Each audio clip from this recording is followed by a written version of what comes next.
Imagine that you have been assigned a task of dividing a nation of roughly 400 million people, but you have no idea about the sheer diversity of communities residing there. Moreover, you have no clue about the variety of languages and dialects spoken by those very communities. And to put the icing on the cake, you have been given an extremely short timeline of around 5 to 6 weeks to accomplish that gigantic task. That task was assigned to Sir Cyril Radcliffe, who headed the Boundary Commission and was responsible for drawing the borders between India and Pakistan. But mind you, the line which he drew triggered one of the largest migrations in human history and perhaps the bloodiest partition in the 20th century. So, first, we need to understand some basics. The British India before partition was primarily divided into two sectors. One consisted of the British provinces ruled directly by British officials, and the other consisted of the princely states which were ruled nominally or indirectly under the local leaders or local ruler, monarch, or hereditary king. So, if I cite some of the important examples of princely states, Jammu and Kashmir, Maharaja Hari Singh, Mysore, Hyderabad, Mayurbhanj, Kutch, Junagadh, Bawalpur, Jaisalmer, Bikaner, Sikkim, Cooch Behar, East Khasi states, Manipur, Tripura Hill state. So these are the important ones. And next we come to the British provinces, because the boundaries which we are talking about, they influenced the two major British provinces, that is Punjab and Bengal. Other province examples were Balochistan, British Balochistan, then Sindh, Northwest Frontier Province, United Provinces, Central Provinces, Bombay, Madras, and of course Bengal. An important stat: at the time of partition, British India consisted of 17 British provinces and 565 princely states. Before we proceed ahead, it is necessary to understand the contributions of these two personalities. Clement Atlee, the Prime Minister of Britain at the time of partition, he belonged to the Labour Party. Lord Louis Mountbatten, who was the last viceroy of pre-independent India. Some important terms. Atlee's declaration. So basically it was a set of statements given by Clement Atlee on 20th Feb 1947. Most importantly, that India was to be given independence no later than 30 June 1948, and Lord Mountbatten was appointed as the viceroy. Then 3rd June 1947, the Mountbatten Plan, one of the significant or watershed moments in the history of India, which laid down the foundation of the Boundary Commission, the constitution of two independent dominions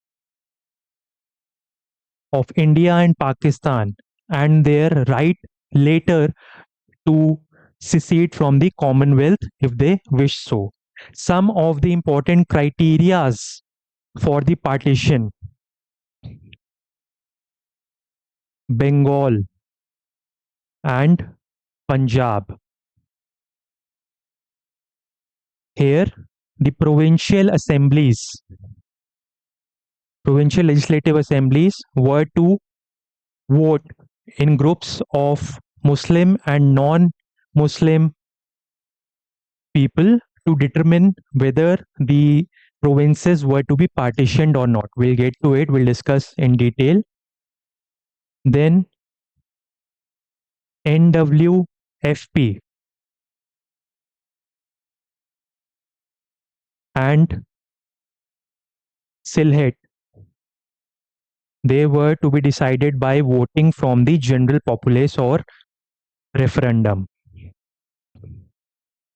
Sindh, again a British province, they were it was to be decided whether it would join India or Pakistan on the basis of again provincial assembly.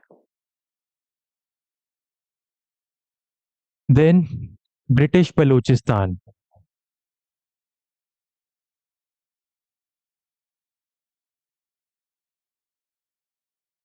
Okay, it is a bit complicated. Both the municipalities and the Shahi Jigars, they were responsible for deciding whether they wanted to join India or Pakistan. At this time, the accession, more points. Hyderabad was inclined. The Nizam of Hyderabad wanted to join Pakistan, but that was denied. Independence of Bengal was denied. Important point, princely states were not allowed to become independent according to this plan. Princely states had to join either the Dominion of India or Pakistan. After that, what happened was during his stay, now comes the most important thing. The earlier, under Atlee's declaration, he said that 30 June, no later than. Earlier, the British officials and several people all over the globe, they had said that this 15 months of period was very short. But as the British officials, they saw the conditions, the plight of the people, the riots, the protest, the bloodbath, the massacres, the rioting. We will discuss in detail the factors which influenced the shortening of the time period. The 15th August 1947, that was decided as the final date of partition. So from 30 June 1948 to 15th August 1947, what exactly were the reasons? And finally, the Indian Independence Act, which was based on the Mountbatten Plan of 30th June.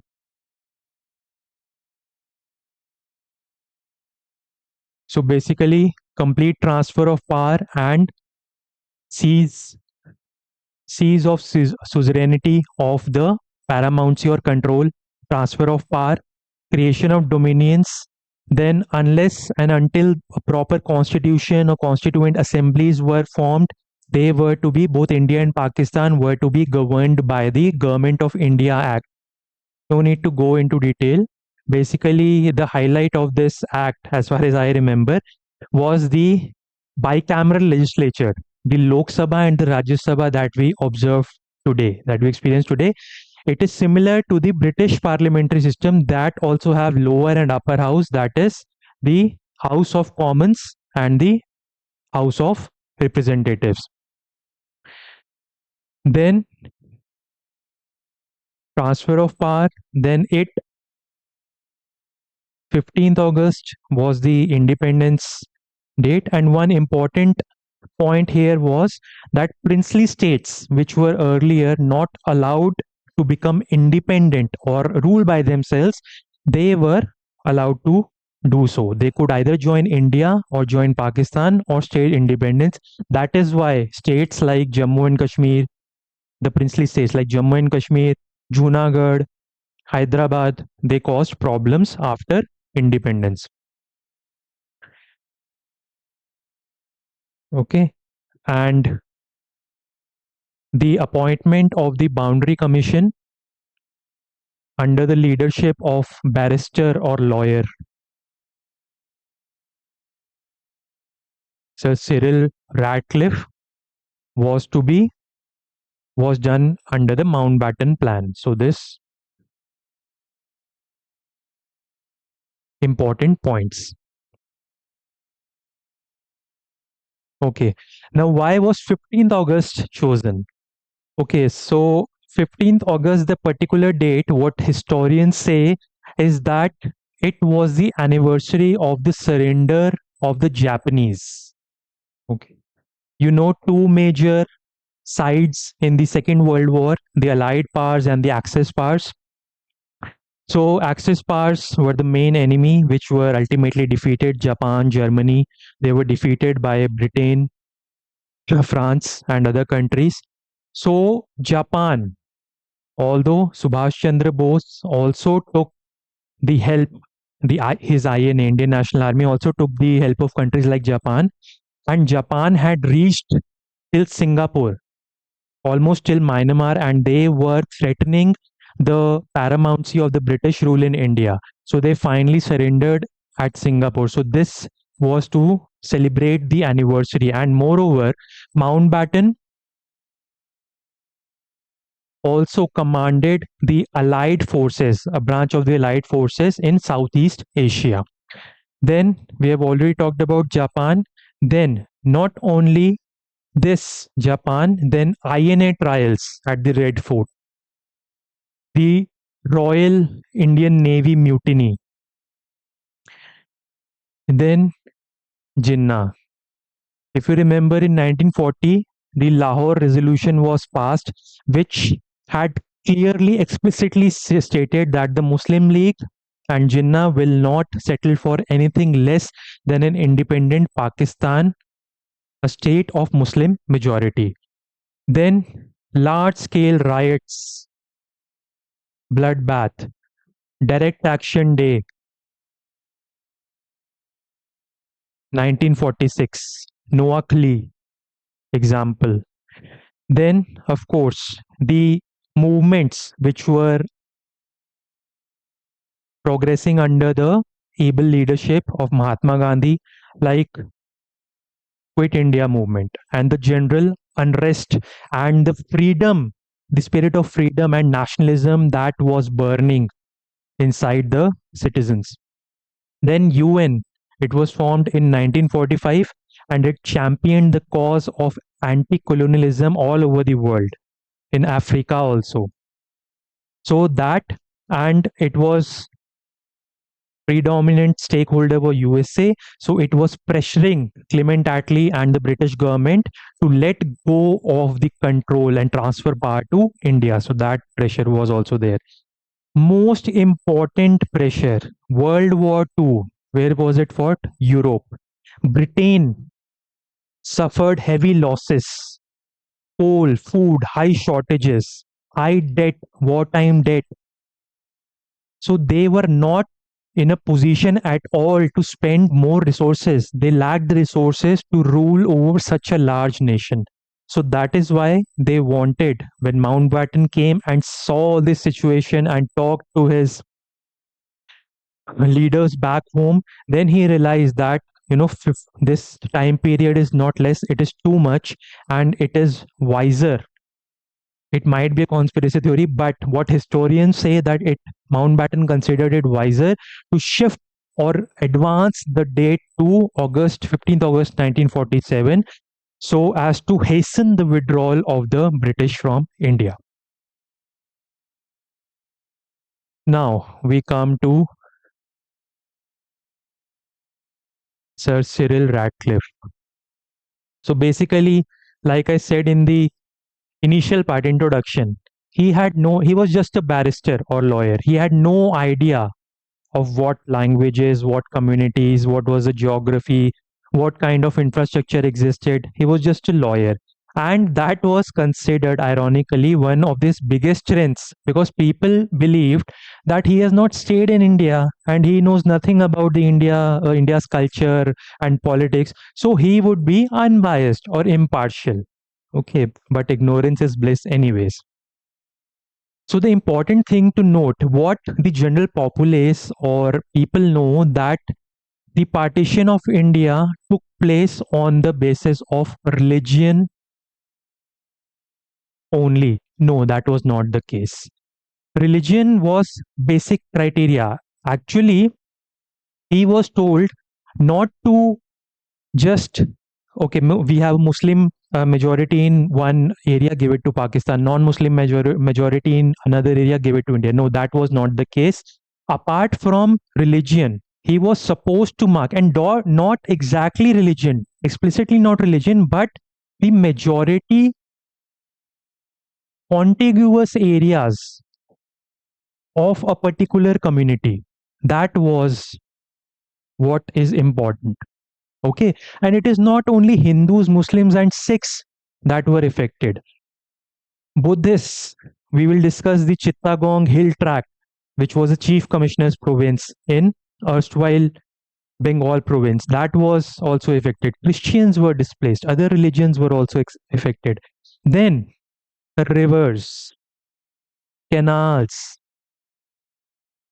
I'll show you. You know that Punjab, land of five rivers. So well developed irrigation system, agriculture system in Bengal also, canal system, agriculture was thriving because the rivers and canal systems infrastructure was properly developed. So that was also had to be taken into consideration. Then administration. During British time, there were provinces, then there were divisions, then there were districts, then there were tehsils. We're talking about British provinces for the time being, not the princely states. So that was also a hurdle to be taken into consideration. Then communication, railway lines. These were introduced, although by the British for their serving their own purposes, but it ultimately served as the foundation for the enormous and refined railway system that we experience today. Then irrigation systems. This is an example of jute. We'll come across it later also. Why jute bag I have mentioned? Because you know that Bengal province was divided into West Bengal and East Bengal or Pakistan. So the major jute fields, they were partitioned between the two. Majority went to Bangladesh. And you might also, it is linked to economy also. It can be understood also that recently the tariffs that Trump has inflicted on the countries, Bangladesh was positioned at a lower tariff for some products, and also Bangladesh gives competition to India in the production of jute. And majority of the infrastructure, the secondary infrastructure like jute mills, the Kolkata port, now we have the Haldia port also, the communication, the infrastructure, railways. So that was dependent upon the supply of jute from from today's Bangladesh region. So that is how the livelihood, they interacted and played in a symbiotic relationship. So these were the hurdles that were posed. Okay, now comes the interesting part. Basically, we have discussed in the princely states map, the British provinces, the important. So basically, this line, Gujarat, Rajasthan, Punjab, basically division of this Punjab province and Bengal province was this was not, the entire line did not belong to Radcliffe, one might say. His major, like here we have this green portion, I'll mark it. First, we'll discuss what exactly was the Punjab province. So this is Punjab, West Punjab now, or the Punjab province of present day Pakistan. This is Islamabad. So I'll just draw this. So you can see the areas which were covered.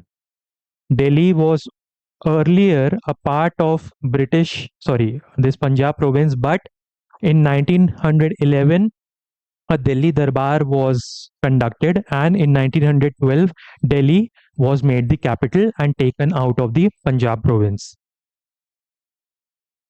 So West Punjab, today's Punjab, Chandigarh, today's Haryana, today's Himachal Pradesh.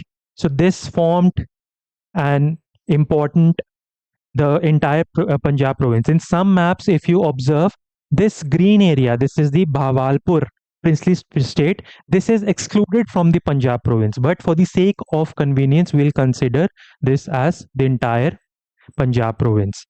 So this was the extent. Now, some important, this I have shown here.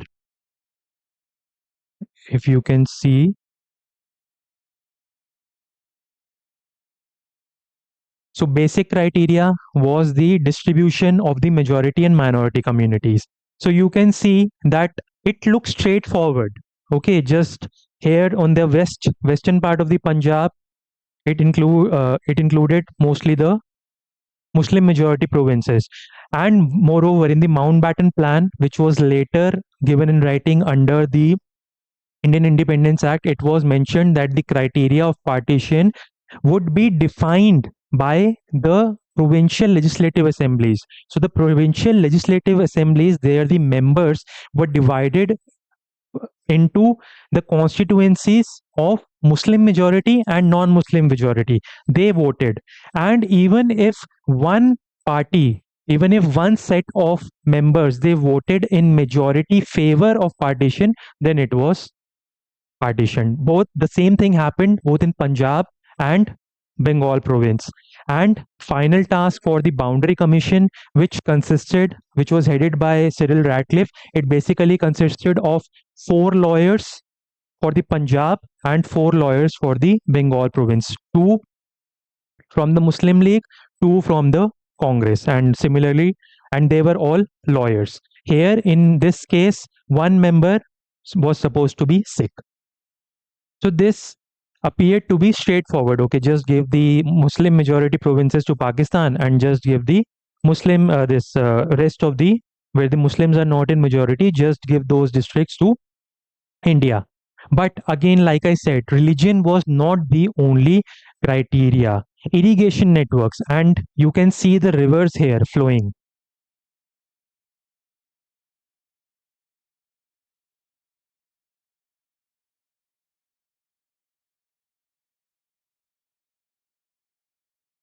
Here, this is Satluj, then Bias, Ravi, Chenab, and this is coming from the top, Jhelum.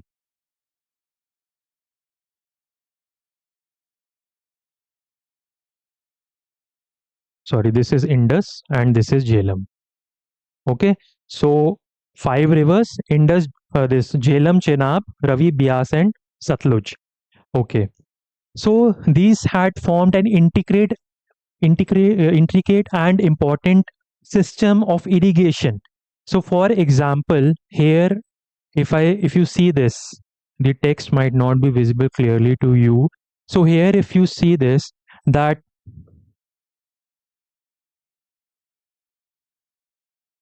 this was the Lahore division. Like I said, the under the Punjab province, we had the Lahore division, in which we had the Lahore district, Amritsar district, and the Gurdaspur district. So you can see clearly that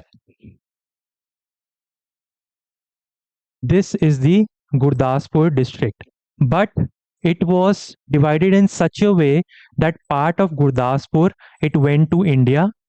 Here, this region is basically Gurdaspur, and today we have Gurdaspur plus another district, Pathankot. Then we have Amritsar. Then we have Amritsar, and then even the Lahore district, part of the Lahore district was also given to India. And here, Ferozepur. Ferozepur, these areas, you can see that they were Muslim majority, but some parts were given to India. One of the primary reasons was that the headwaters of the canal system that served areas like Gurdaspur, Ferozepur were located in Amritsar. And if this whole region was transferred to Pakistan, then that would have affected agriculture and livelihoods in the longer run. And one important conspiracy theory which I would like to mention here, which historians say that Gurdaspur, you can see that this Kashmir was a princely state. So here we can say that this,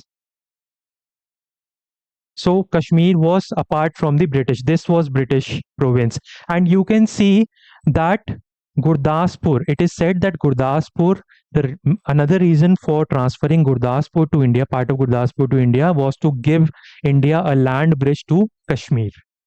Okay. So that may be a conspiracy theory or not. Okay. So you can see here again some important concepts here. Here also you can see that this red area, normally when we say Punjab, we consider this whole area, but like we have Bawalpur, which was a princely state, not a part of British, any British province. Similarly, we had princely states in the eastern side of Punjab province also. For example, this was the Chamba state, and this were the hill states. This after partition, this formed the Himachal Pradesh, Union Territory of Himachal Pradesh. Then here we have territories of princely states like Kapurthala, then here Patiala, Faridkot, Bhatinda, and even when we go towards the south, then we have parts of present day Haryana, Dadri, Mahendragarh. Here in North Haryana, we have Jind, then Pinjore also. Then here in present day Himachal, part of the earlier princely states, they were Nalagarh, then Shimla also. So all these later after independence they came to be formed called PEPSU, which stands for Patiala and East Punjab States Union. Then in 1966, after various agitations, Akali Dal was involved, the Punjab Subha movement. I've discussed this in another lecture. So then this Punjab, this province, this Punjab, Haryana, Himachal Pradesh, and Chandigarh were carved out of this. So this can be discussed in another lecture. And apart from that, so you can see even Sir Cyril Radcliffe, he acknowledged that not only he had less time of around 5 to 6 weeks to mark the boundaries, but he had to mark the boundaries not only across rivers, across provinces, across infrastructure, but through villages also, through villages and homes also. So this was, for example, even when we come to religious issues, you might remember, you might be aware of Kartarpur Sahib. So here we have the Dera Baba Nanak, and here we have the Kartarpur Sahib Gurdwara. So the Kartarpur Sahib corridor has to be accessed. So if Bengal, sorry, if Punjab would have been united today, so the need for this corridor and all this diplomacy on this conflict would not have been required. Then next, now this is considered to be the bloodiest partition, and because of the gory and horrific images, the trains they came full of they started full of people, but they came with the remains of people. They arrived silent. This that is why this Punjab region, whether you see the movies like Gadar and other movies, they focus on this partition. But another important partition, which is also known as the forgotten partition, was that of the Bengal. Now, this is important. I spent a lot of time figuring out what constituted the Bengal. So, in on the net, you can find this map. This was the actual Bengal province. Now, you might not be able to figure out the boundaries on today's India map, but I'll simplify it for you. So I'll just draw it.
Okay,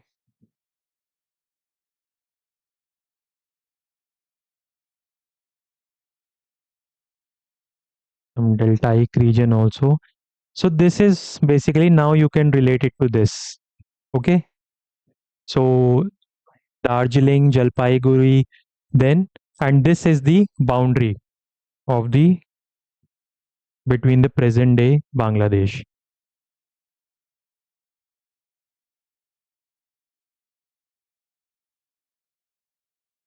Okay, now some present day Bangladesh again, Hindu and majority. You can see here, this Muslim majority provinces were mostly given to East Pakistan, East Bengal, and the non-Muslim majority they were. So that was only one criteria. Some of the important places you can see this Murshidabad. Murshidabad was given to India despite being a Muslim majority district. Now, the reason was again infrastructure, rivers, canal system. You know the important rivers flowing through here. Okay, so here we have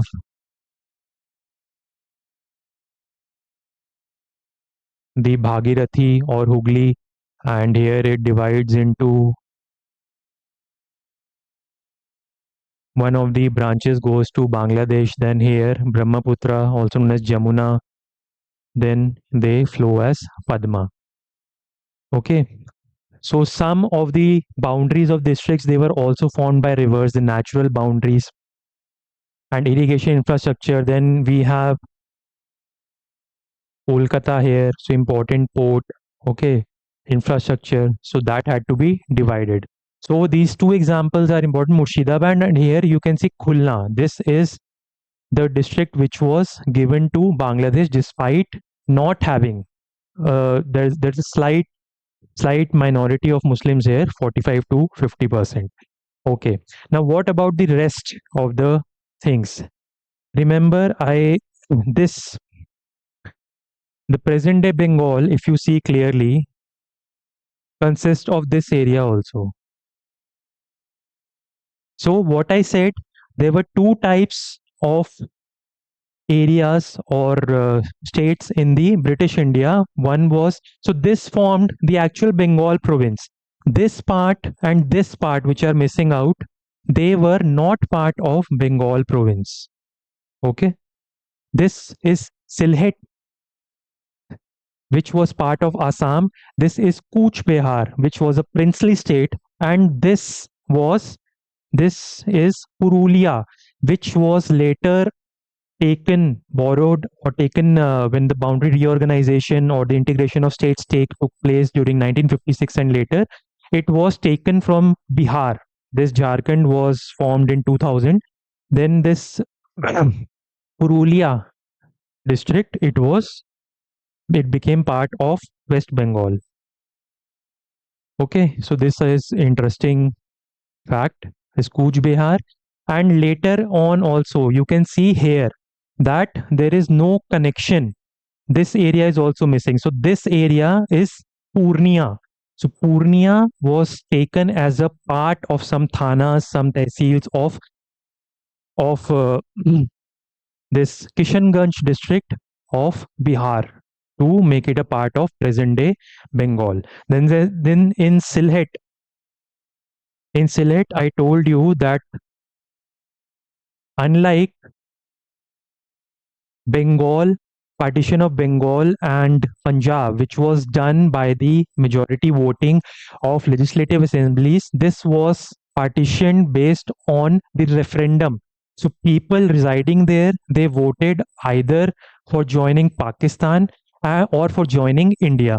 Majority wanted to join Pakistan, but again, infrastructure, religion, and other considerations were taken as factors by Cyril Radcliffe. And this small entire Sylhet was not given to Bangladesh or East Pakistan. This small area, which is part of present day Assam, known as Karimganj, it stayed with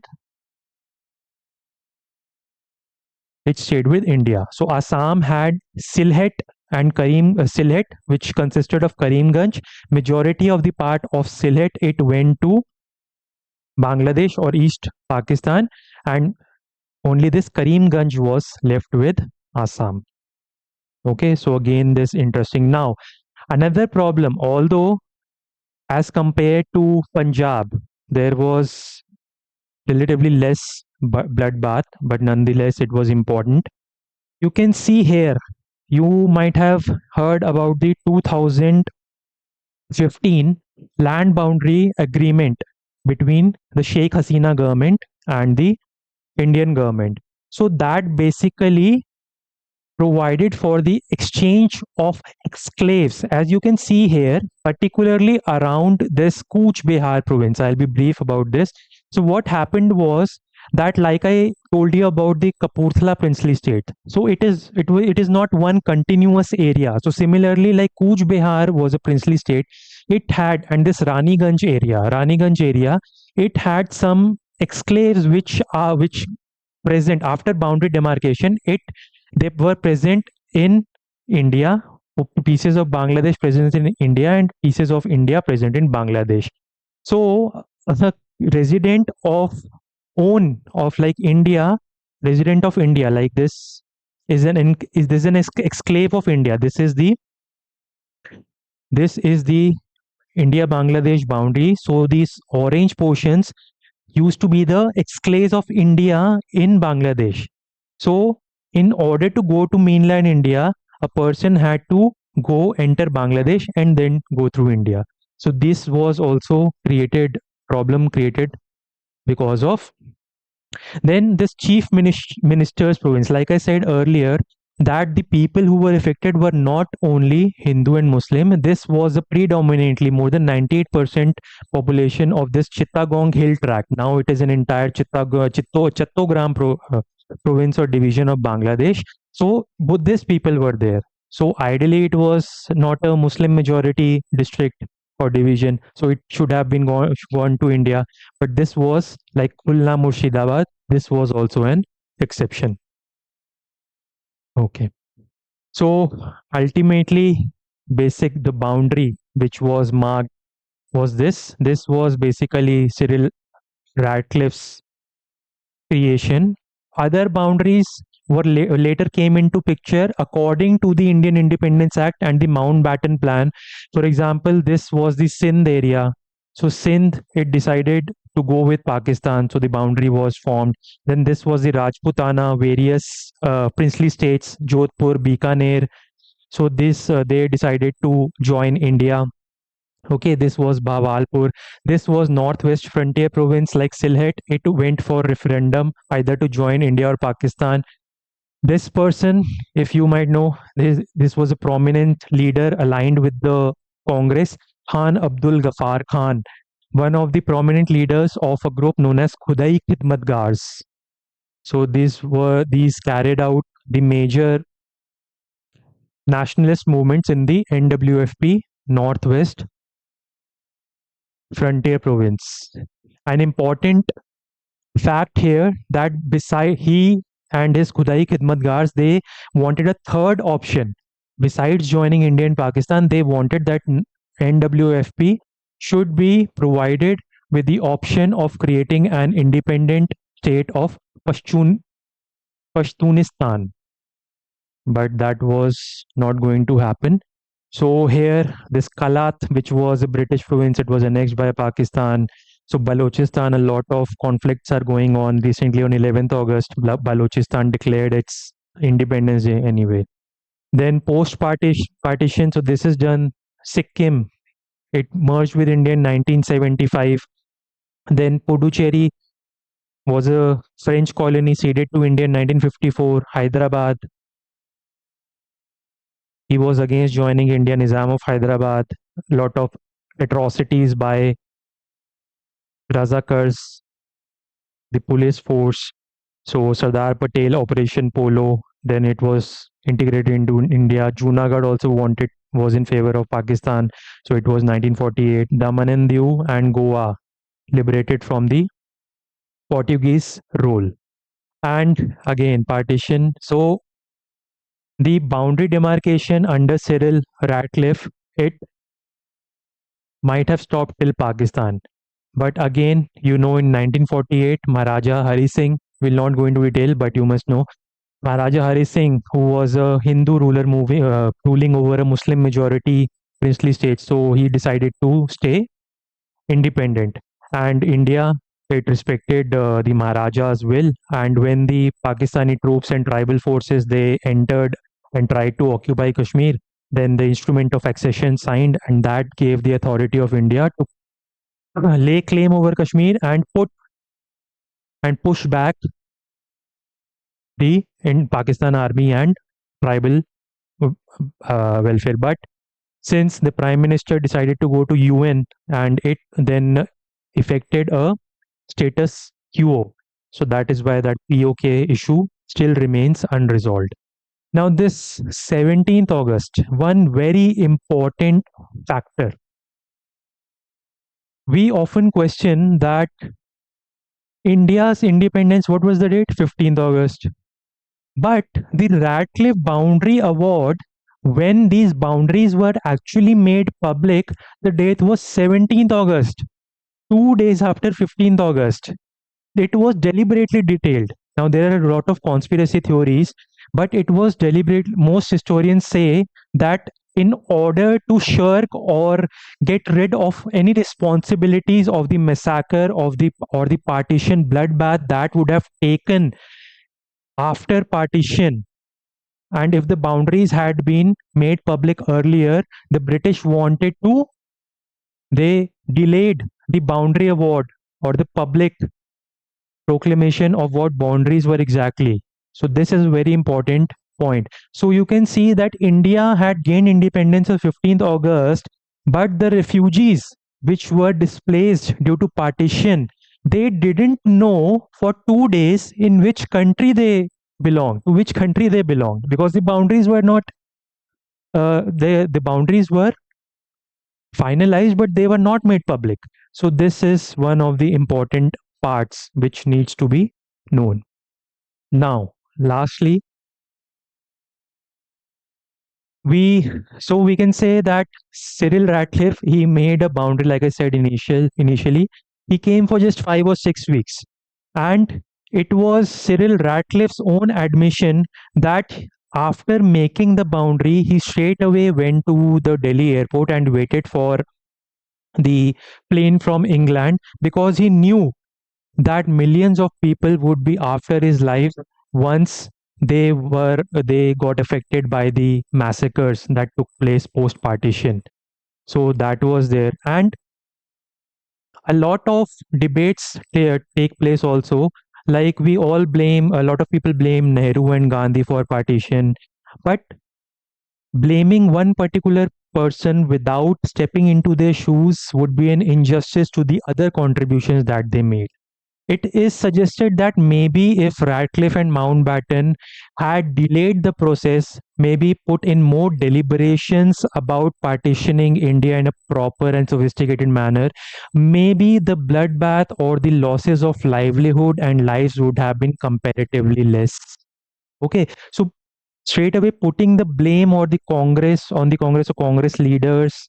Okay, so, and of course, there were the other factors, like the inevitable, some factors made the partition inevitable, like the demand for Pakistan, Jinnah and Muslim League, and the so all in all, what happened was very tragic, and we are still bearing, or we are still experiencing the wounds which have not healed since partition. But at the end, I want to just convey a message: don't take we should not take our freedom for granted. So till we meet again next time, Jai Hind.